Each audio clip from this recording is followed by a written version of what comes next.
Welcome back to my Mass Effect 1 playthrough. Without further ado, let's get to it.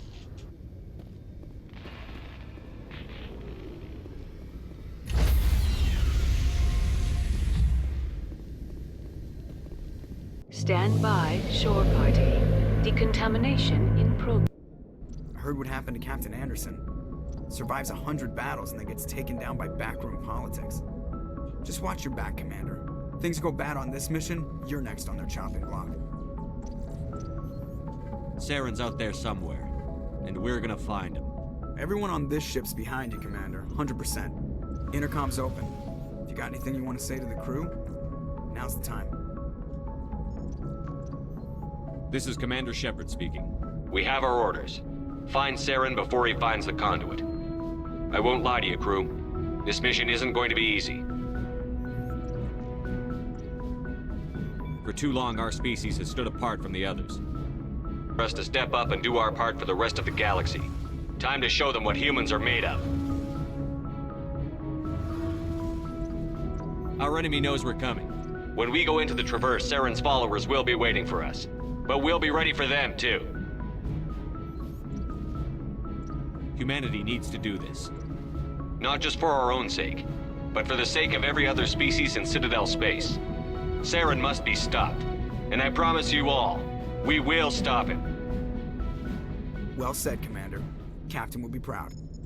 The captain gave up everything so I could have this chance. We can't fail. Yes, sir. Alright. On the Normandy. Before we take off to go to the first world, do plan on going to get Liara first, the final member of the crew. Go around and pick up some XP stuff in the Normandy here, talk to some of the crew and the members.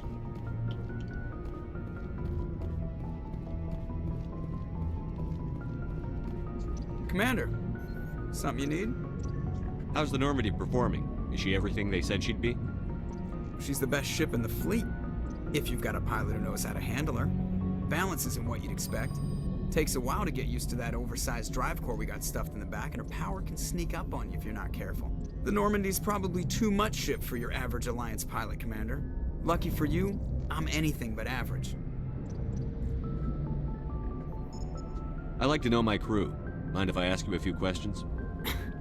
I can see where this is going. You did a background check on me, didn't you? Well, I'll tell you the same thing I told the captain.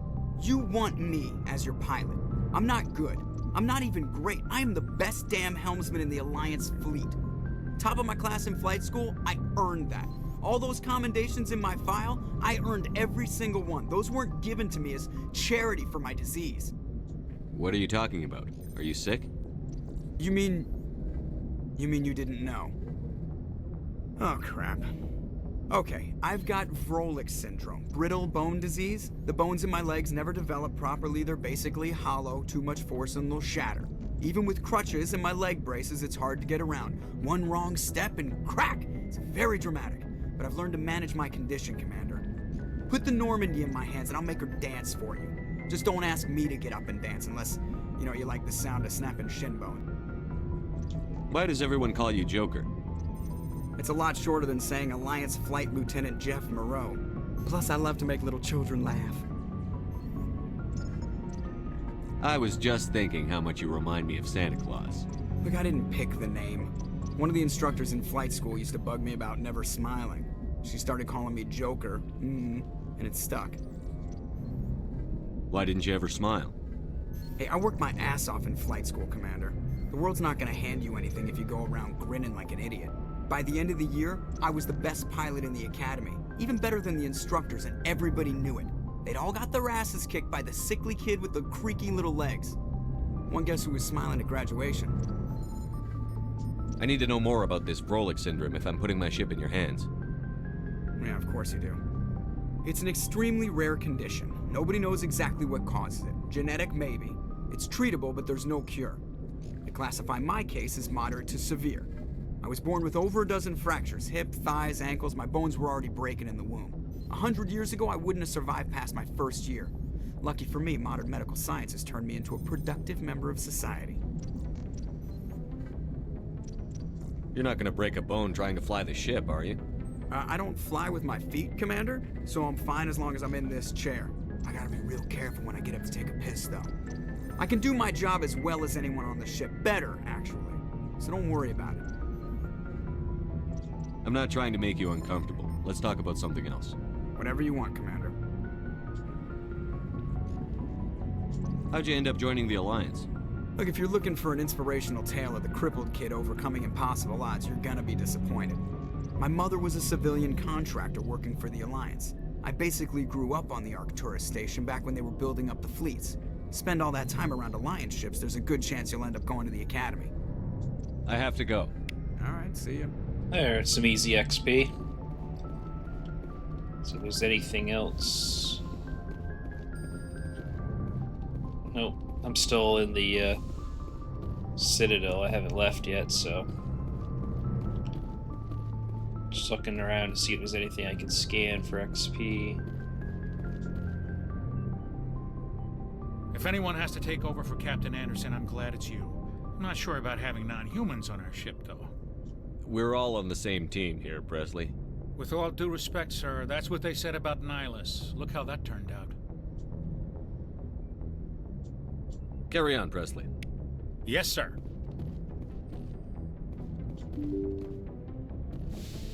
I'll go down here and find some other people.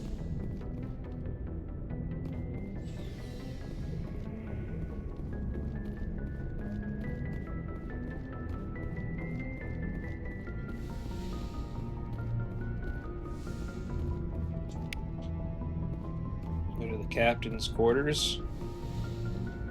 Some XP there. Go to Caden.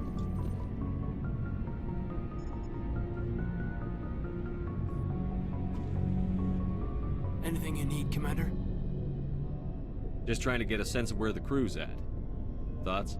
I've wasted enough of your time for now, Commander. We'll have time for personal debriefings later. What's your opinion on the last mission? I don't see how we could have done things any better. At least not without getting to Eden Prime sooner.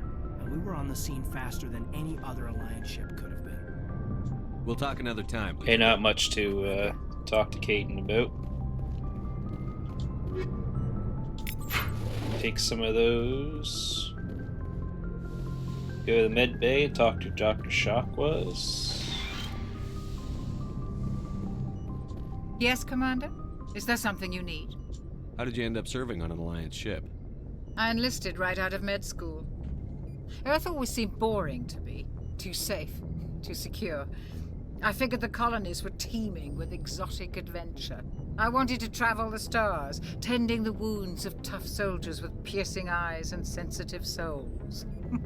Turns out military life isn't quite as romantic as I'd imagined. But humanity needs the Alliance if we want to keep expanding through the Traverse, and the Alliance always needs good doctors. So I stayed on to do my part. Ever think you made the wrong choice? Sometimes I think about opening a private practice back on Earth, or maybe taking a position at one of the new med centers out in the colonies. But there's something special about working on soldiers. If I left the Alliance now, I'd feel like I was abandoning them. How well do you know the Lieutenant? I'd never worked with him before this mission. But he has an impressive service record, over a dozen special commendations. Tends to keep to himself, though. Maybe because of the headaches. It's not easy being an L2. What does that have to do with it? Well, most biotics now use the L3 implants. Lieutenant Alenko was wired with the old L2 configuration. Sometimes there are complications. What kind of complications? Severe mental disabilities, insanity, crippling physical pain. There's a long list of horrific side effects. Caden's lucky. He just gets migraines. Well, I that's should all go. she has to Goodbye, say. Commander.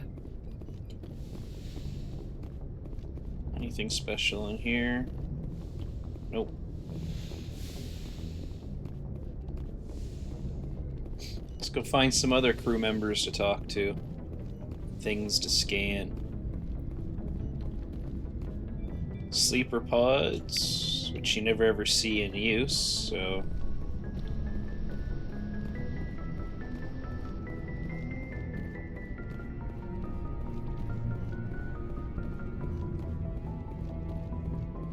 So we'll go down the elevator now.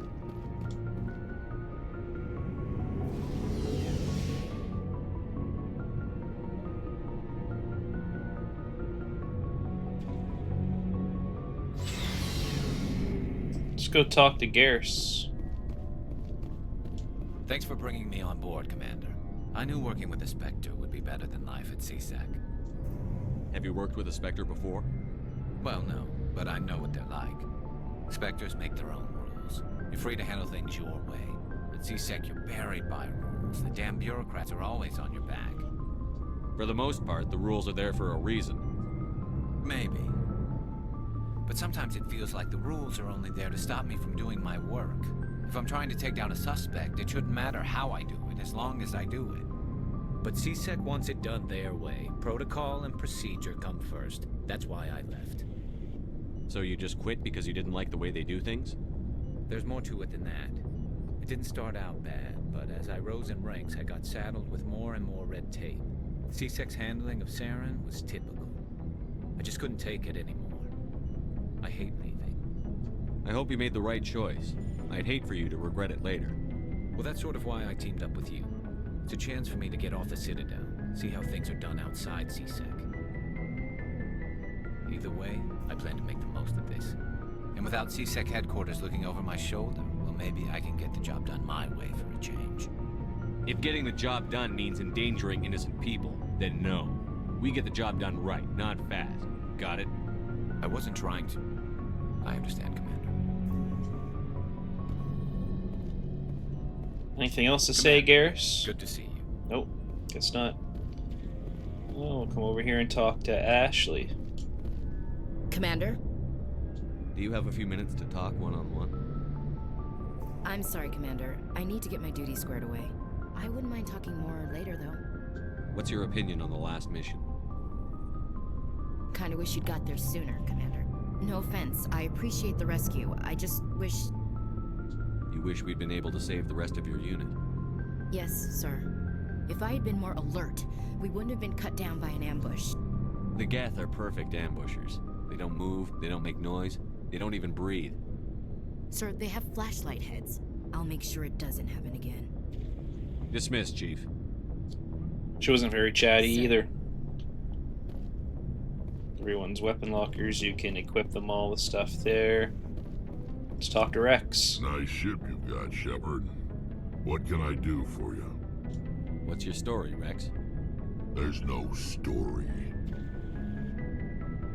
Go ask the Quarian if you want stories.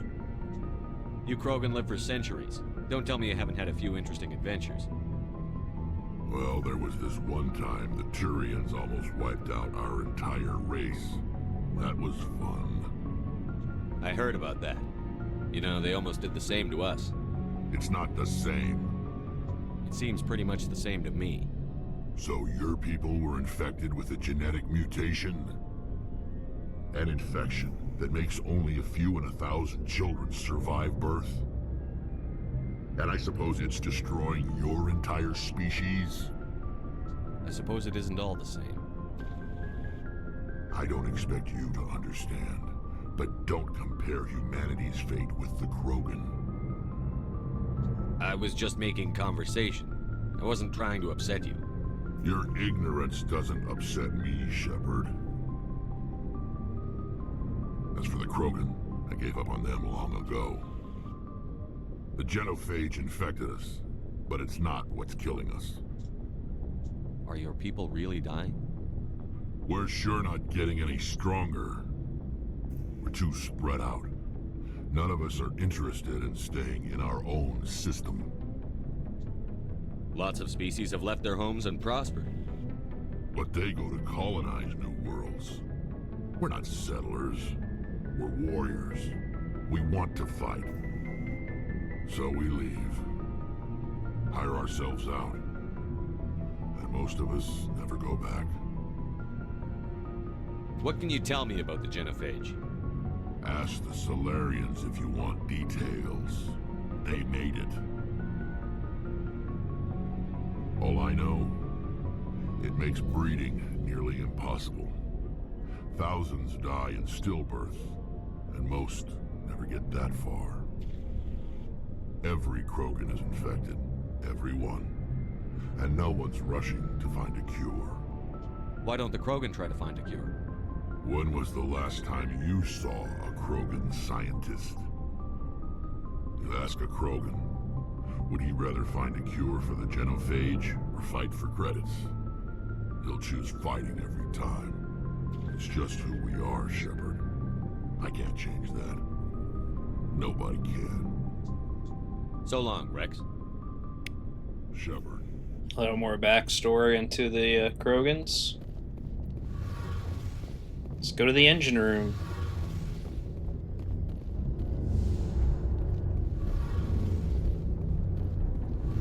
Engineer Adams. Hey, Commander, you know that Quarian, Tally? She's been spending all her time down here asking me about our engines. I'll tell her to leave you alone. What? No, she's amazing. I wish my guys were half as smart as she is. Give her a month on board and she'll know more about our engines than I do. She's got a real knack for technology, that one. I can see why you wanted her to come along. I figured she'd be a real asset to the team. You got an eye for talent, Commander, but I'm guessing that's not why you came down here. Fill me in on the IES stealth systems. How does it work exactly? You can't hide a ship out in space. They emit too much heat and radiation. Too easy for sensors to pick them up, unless you find a way to capture those emissions. So our stealth systems trap the energy we give off in storage sinks built into the ship itself. No emissions to give away our location. Eventually the sinks have to be vented. More than a few hours silent running and they overheat. Cook us inside our own hull. There's no way for anyone to detect us? A visual scan can still pick us up. Anyone looking out a window can see us plain as day. But you have to be pretty close to get an actual visual out in space. Most vessels rely on scanners. As long as the stealth systems are engaged, they can't see us. Not unless we accelerate to FTL speeds. Why doesn't it work with faster than light travel? Cranking up to FTL blue shifts our emissions, pushes them into frequencies too high to capture in the sinks. As soon as we make the jump, it's like setting off a flare. Sensors can pick up our location whenever we enter or exit FTL flight, but for short-range missions, our stealth systems are amazing, and we've got the only one. I want to know more about the Normandy. She's the best ship I've ever served on, probably the fastest vessel ever designed. And she's the only one using the new Tantalus drive core. What's so special about the Tantalus drive core? Proportionally, it's about twice the size of any other vessel. Not only are we faster, we can run at FTL speeds longer before we have to discharge the core. Where else have you served, Adams? If you name a class of Alliance ship, I've probably served on it. Everything from dreadnoughts and carriers right down to frigates like the Normandy. My last assignment was on the Tokyo, only a cruiser, but she was a good ship. Couldn't hold a candle to the Normandy, though. Carry on, Adams. Aye, aye, Commander.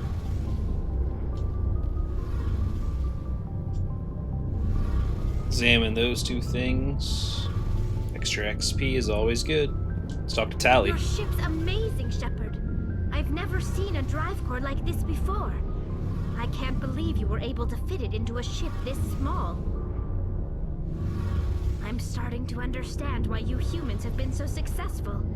I had no idea Alliance vessels were so advanced. The Normandy's a prototype. Cutting-edge technology.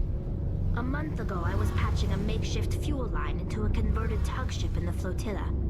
Now, I'm sitting on board one of the most advanced vessels in Citadel space. I have to thank you again for bringing me along.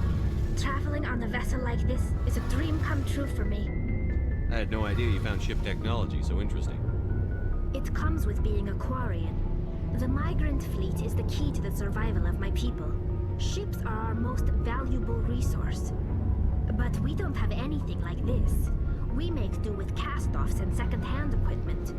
We just try to keep them running for as long as we can. Some of the fleet's larger vessels date all the way back to our original flight from the Geth.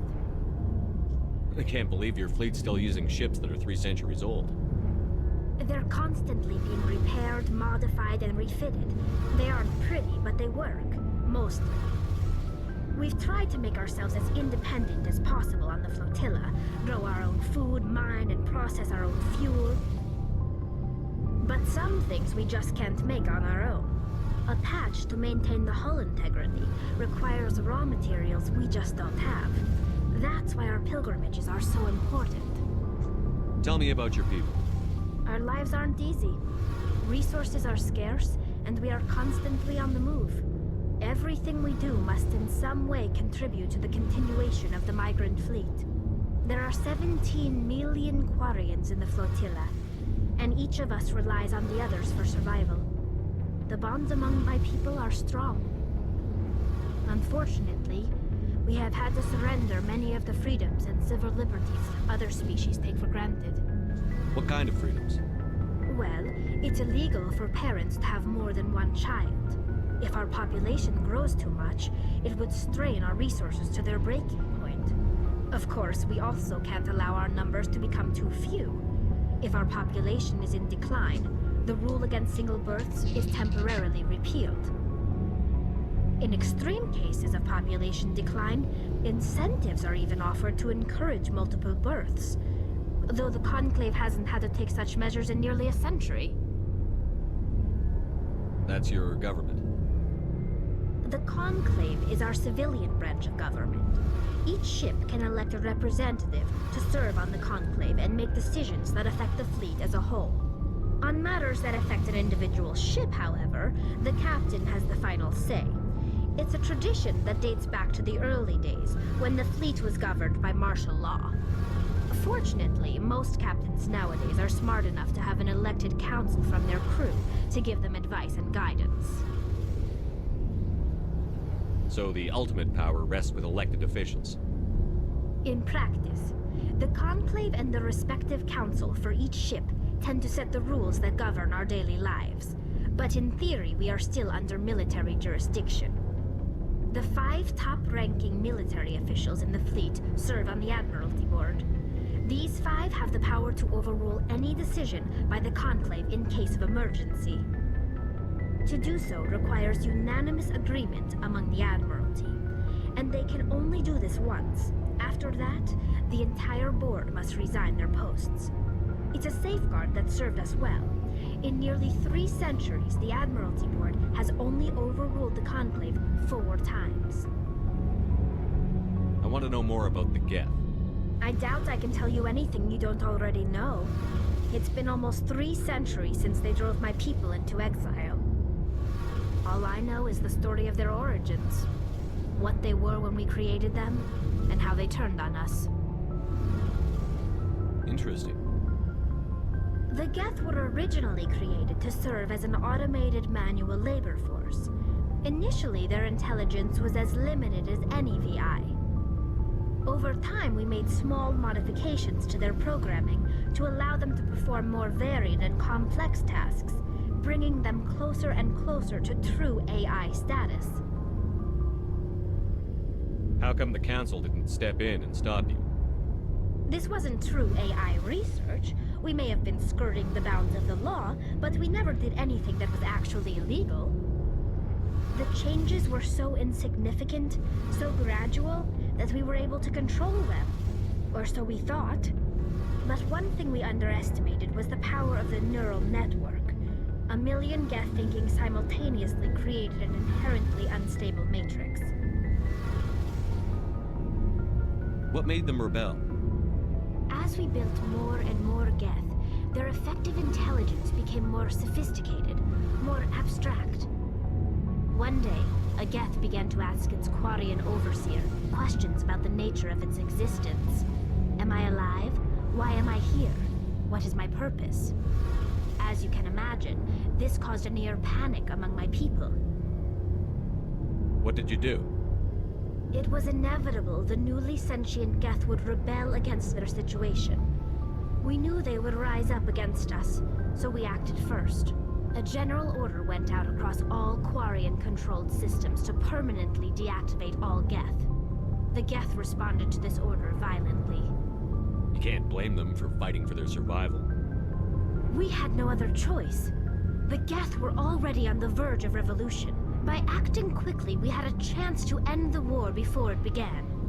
The hope was that most of the Geth would still be little more than machines, incapable of organized resistance. But they had progressed much further than anyone anticipated. The war was long and bloody. Millions upon millions of Quarians died at their hands.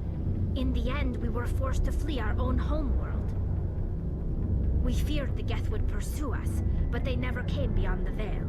Now we drift through space, exiled, searching for a way to reclaim what was once ours.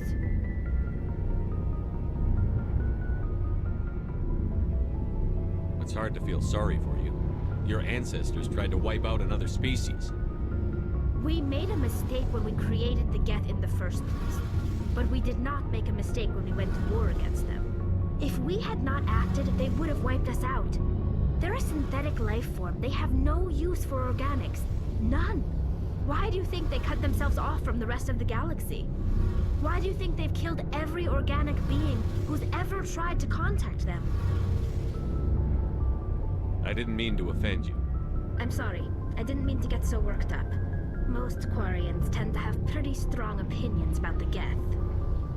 I want to know more about the pilgrimage. When my people reach maturity, we leave our birth ships and seek acceptance with a new crew. It's necessary to maintain genetic diversity among the fleet.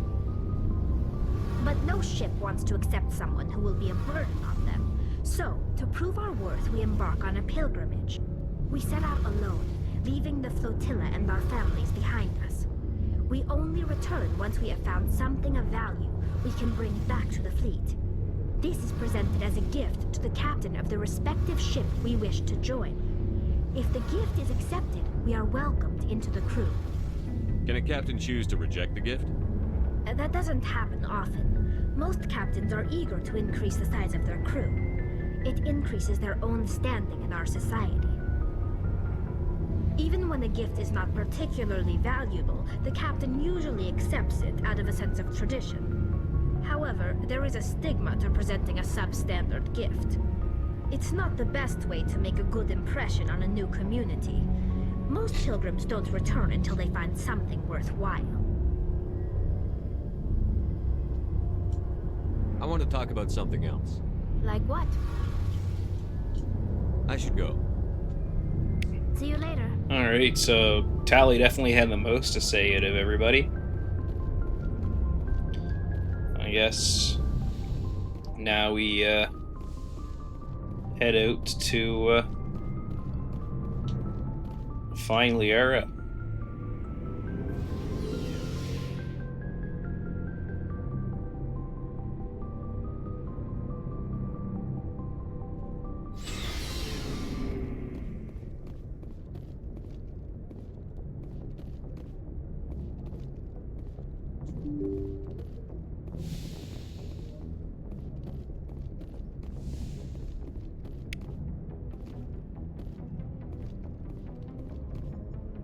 And yeah, we set the galaxy map here. We open it up to select our destination.